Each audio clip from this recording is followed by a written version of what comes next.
Bienvenidos y bienvenidas a un nuevo capítulo. A raíz de la pandemia existieron cambios significativos, entre ellos un viaje a las profundidades de la virtualidad. Es así como los estudiantes y trabajadores debieron empezar a cambiar sus rutinas. Y ahora ya no habían clases presenciales, todo iba a ser online. Por eso en MedCoach hablaremos de la educación virtual y cómo sobrellevar este cambio tan abrupto de la rutina. A pesar de que las clases online fueron una manera resiliente de tomar los problemas del coronavirus, tuvimos algunos inconvenientes. Romina Vera nos cuenta cómo vivió este cambio. Primeramente, como tú lo mencionaste, mi carrera es odontología y en lo personal yo siento que somos los encargados de hacer sonreír a las personas porque somos quienes les arreglamos la sonrisa, quienes cuidamos también su salud oral. Y bueno, estudiar odontología implica muchas cosas. Aparte de la responsabilidad, la disciplina, implica también la pasión y la entrega que tú le tengas a la carrera. Porque así como es una carrera bonita, también es una carrera que necesita tiempo y paciencia. Entonces va por ese lado. Pero, o sea, la carrera sí es más un 40-60. 60 de práctica y 40 de teoría, porque si bien debemos saber la teoría para aplicar la práctica, pero esta carrera exige bastante práctica, bastante conocimiento manual también. Entonces, cuando pasó esto de que se declaró este estado de excepción y la cuarentena y todo eso, sí fue frustrante porque al menos a mí y bueno, a mis compañeros también les pasaba que decían, chuta, ¿qué vamos a hacer? ¿Cómo vamos a practicar en los pacientes? ¿Cómo vamos a trabajar después? Entonces sí fue como un momento de frustración y bueno, saber que las clases vía virtual tampoco es que son 100% agradables y cómodas, sin embargo nos tocó acoplarnos, pero igual siempre existió y todavía existe ese como que esa frustración, ese miedo de saber qué vaya a pasar en un futuro. Sí, al principio fue difícil porque, bueno, uno piensa, uno dice, chuta, soy joven y lo podré manejar, es mentira, porque sí es difícil el manejar esto de las clases virtuales.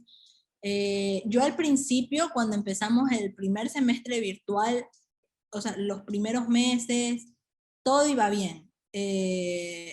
Pero después, en mi caso, me empezaban a dar ataques de ansiedad, me desesperaba, me faltaba, o sea, me desconcentraba bastante, no me podía concentrar y de hecho hasta ahora me pasa que tengo que recurrir ya como que a alejarme de solo quedarme como con la clase y alejarme de cualquier otra cosa porque me he quedado con eso de que cualquier cosa me llama la atención, me distraigo, o sea, todo se me hace una distracción y yo considero que sí existen vacíos y todavía en lo personal yo no me siento preparada como que para salir de una al mundo laboral, más bien incluso estaba hasta pensando en como que si bien la universidad nos menciona que probablemente el otro semestre va a ser presencial, sin embargo, yo me ponía a pensar, dije, bueno, igual tendré que buscar otras vías, seguir haciendo pasantías o algo por el estilo,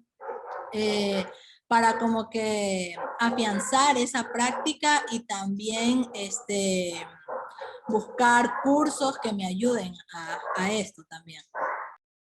Claro, bueno, para lo de las prácticas, en mi caso, sí, tengo un familiar que es odontólogo, entonces yo la asistía, veía lo que hacía y por ahí me iba más o menos guiando de qué era lo que tenía que hacer o iba relacionando esas acciones con la teoría.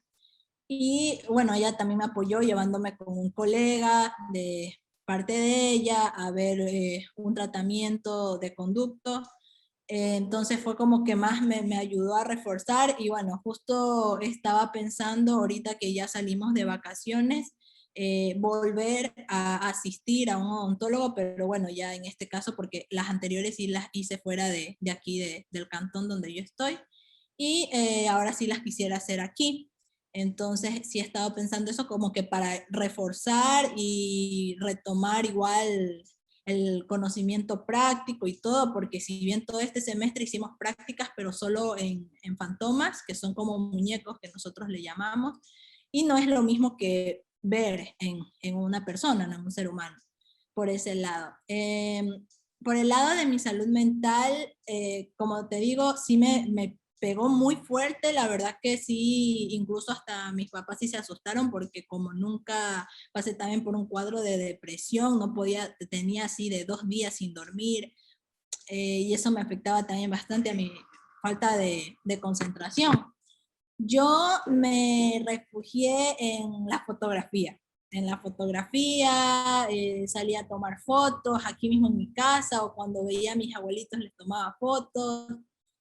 También hacer ejercicio en eso. Todavía no he buscado ayuda profesional, si quisiera y Dios mediante en estas vacaciones probablemente ya lo haga, pero sí quisiera buscar, porque si bien uno dice, ay, me siento bien, pero uno está consciente de que no está del todo bien. Entonces, por ese lado es como que ahorita estoy en un cierto balance ahí, o sea, ni más ni menos, como que estoy ahí.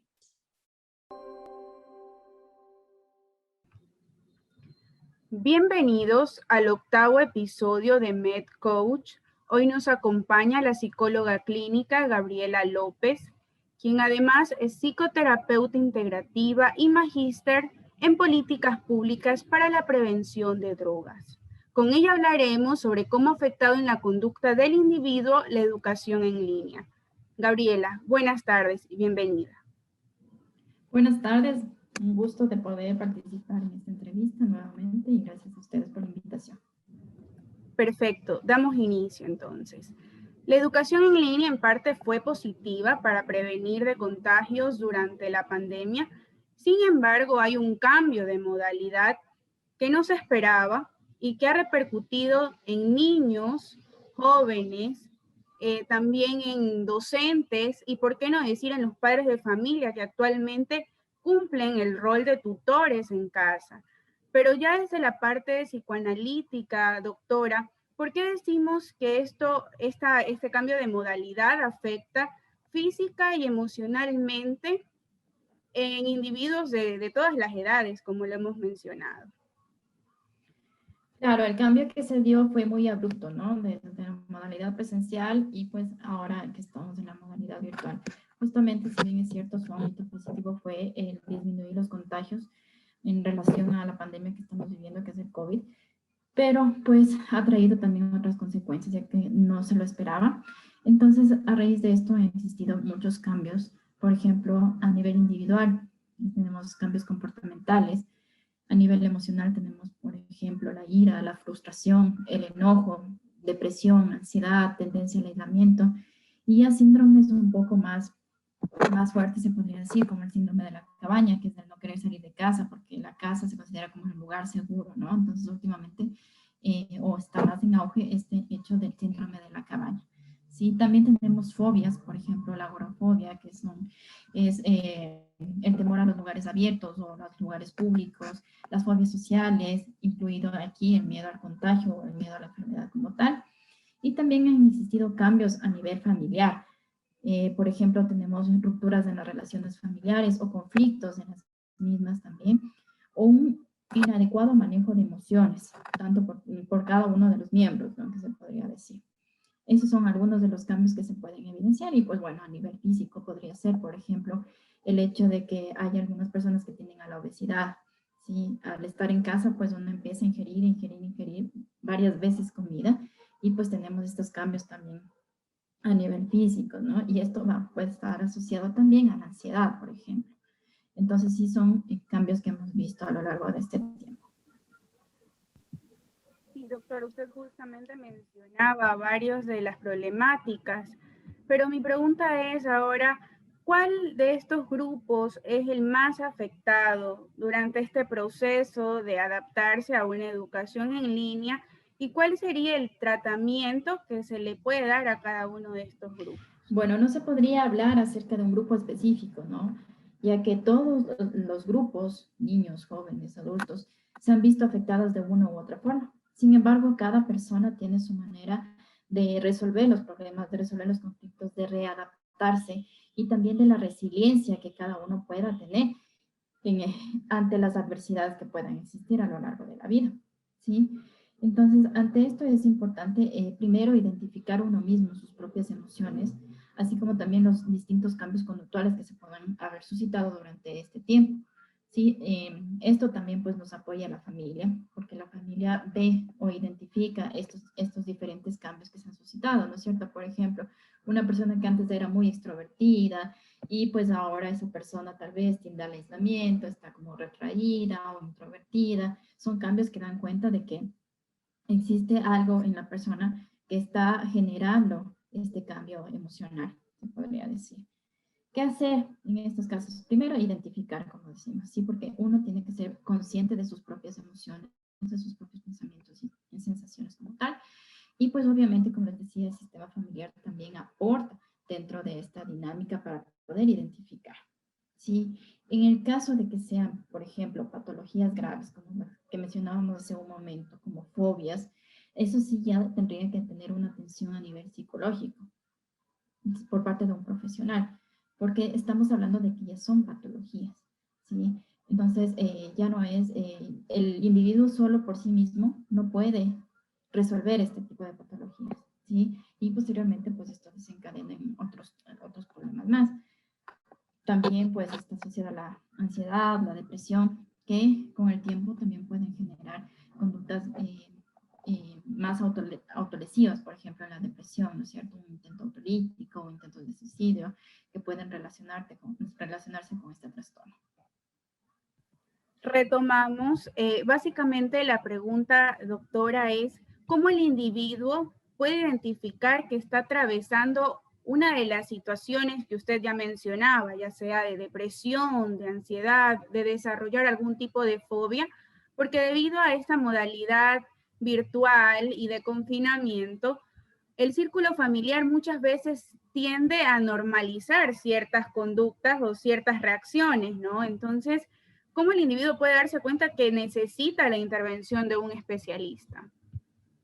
Bueno, como decía anteriormente, es importante que cada individuo identifique sus propias emociones y pensamientos también, porque van relacionados ambos.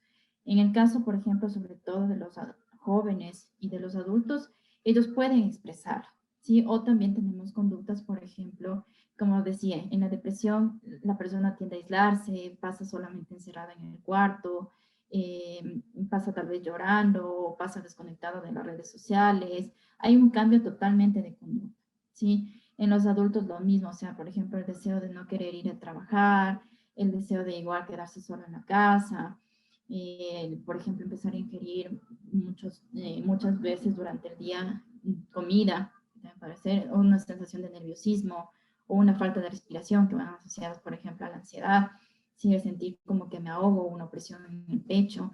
Esos son algunos de los signos más visibles, se podría decir. Sin embargo, cabe indicar que hay personas también que no pueden identificar esos signos como tal, ¿sí? Entonces sí es importante el análisis personal y también el análisis de las personas cercanas a la persona, ¿no? ¿Sí?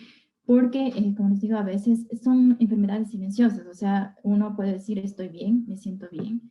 Sí, hemos tenido el caso de muchas personas pues que con depresión ni siquiera sabíamos que tenían depresión, porque pues aparentan una sonrisa o aparentan estar muy bien, y pues cuando ya se dan como tal los hechos, por ejemplo, un suicidio o un intento autolítico, pues ahí recién nos damos cuenta que esa persona está mal. Entonces sí es importante estar alertas, ¿sí? A este tipo de signos que pueden presentarse, ¿sí? Y sobre todo pues que exista la comunicación y la confianza en el sistema familiar. En el caso de los niños, por ejemplo, es más difícil, ¿no? Ya que ellos no pueden expresarse verbalmente como lo hace un joven o un adulto. Ellos los expresan mediante conductas. por ejemplo, se vuelven más irritables o lloran por todo o se ponen más sensibles o han generado incluso dependencia a los padres, que es un factor importante también tomarlo en cuenta dentro de la pandemia, ¿no?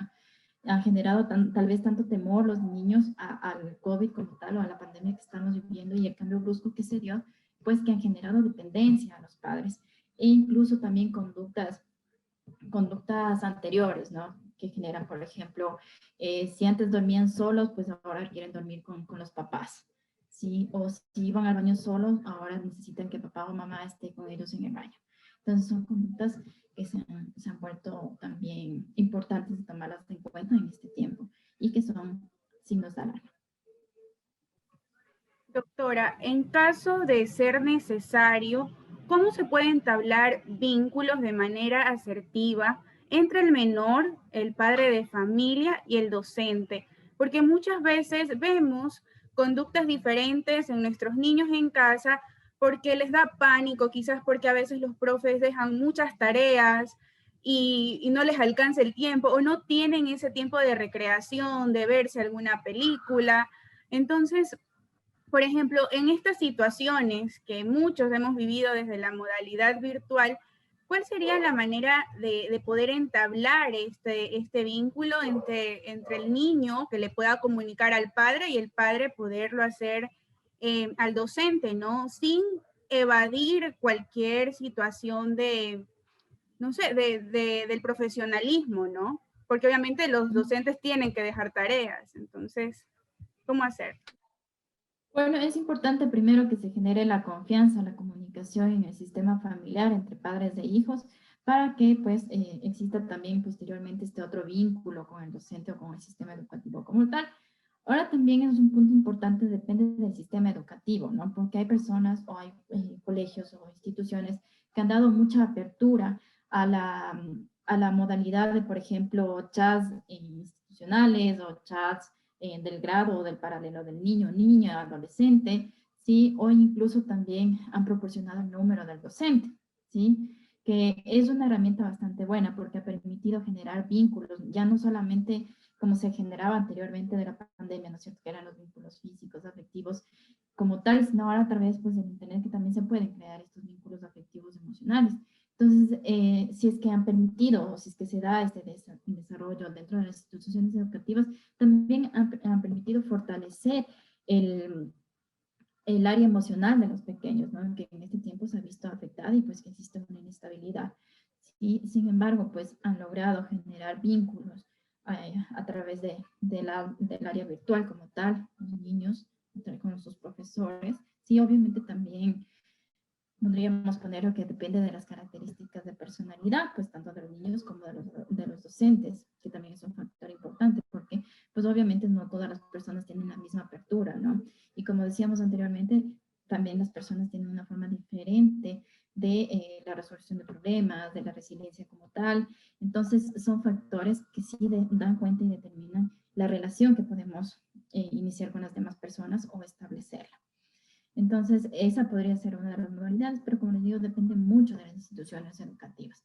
Pero si es que hay la apertura, pues se puede generar estos espacios en los cuales incluso no solamente está el sentir de los padres, el sentir del niño, sino también el sentir del docente, ¿no? Que también es importante, o sea, esta triada para que todas las cosas se desarrollen de mejor manera y exista pues una adecuada recepción por parte de los niños y jóvenes hacia el aprendizaje virtual que les ha tocado adaptarse en este tiempo.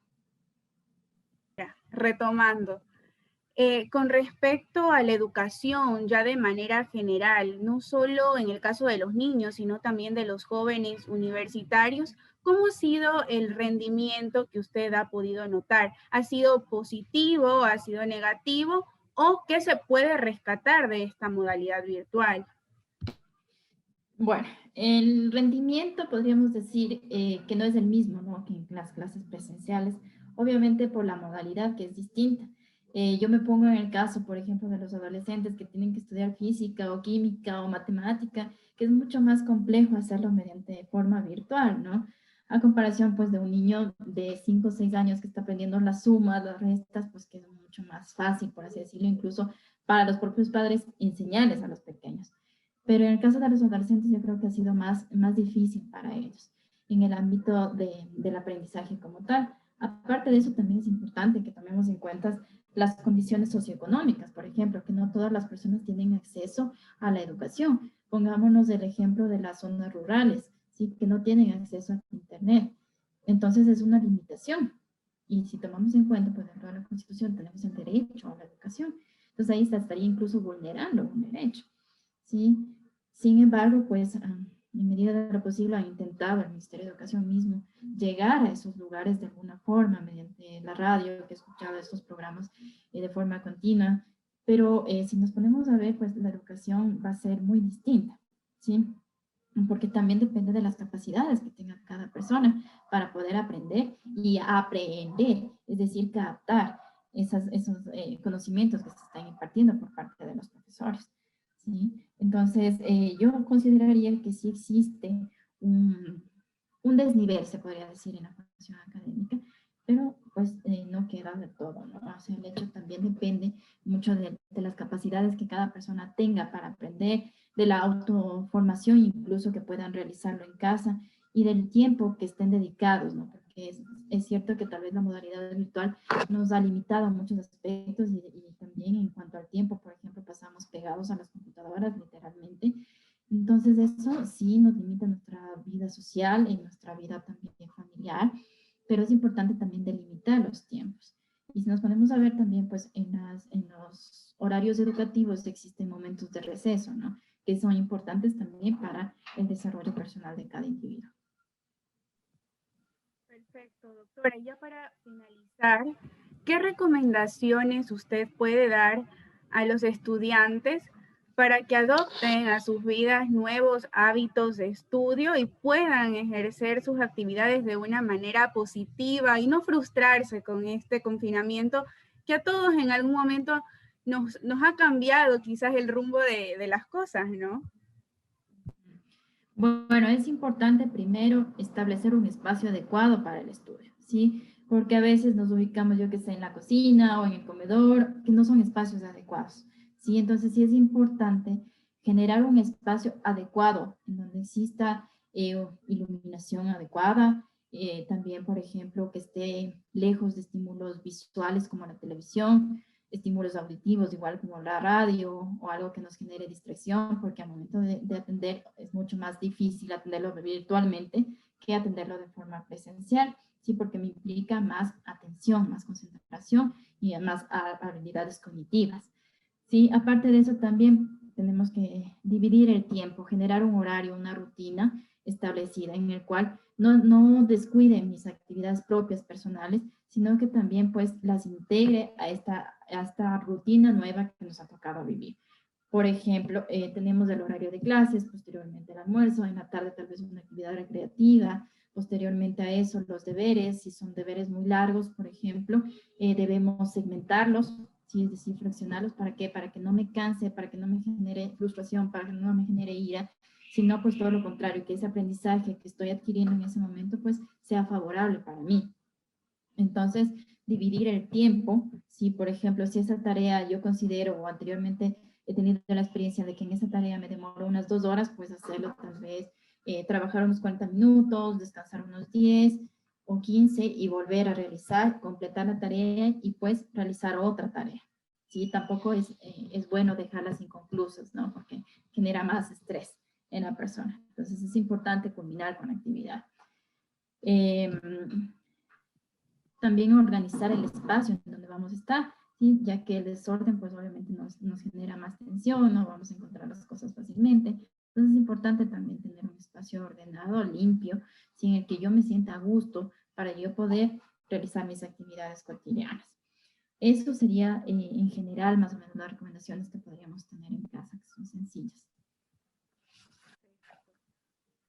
Ya ha pasado casi 1 año y medio desde que se empezó con esta modalidad y hay quienes todavía les cuesta asumirla, por lo que se recomienda poner en práctica la automotivación, como lo mencionaba la doctora, para disciplinarse en el ejercicio de las actividades, también delimitar una zona de estudio en nuestra casa e identificar los cambios que hay en las conductas tanto de los niños como de los jóvenes para que el experto pueda intervenir a tiempo y que no se empeoren estas situaciones.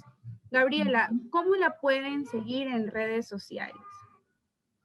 Bueno, les voy a dar mi número de contacto para que directamente podamos agendar una cita. En estos momentos me encuentro agendando vía Zoom, sí, por cuestiones igual laborales. Entonces, mi número de contacto es el 098 41 83 787.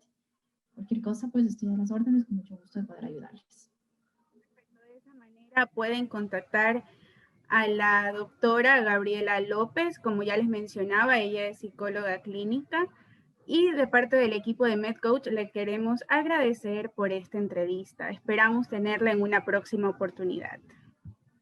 Gracias a ustedes por la invitación y pues un gusto de poder estar aquí.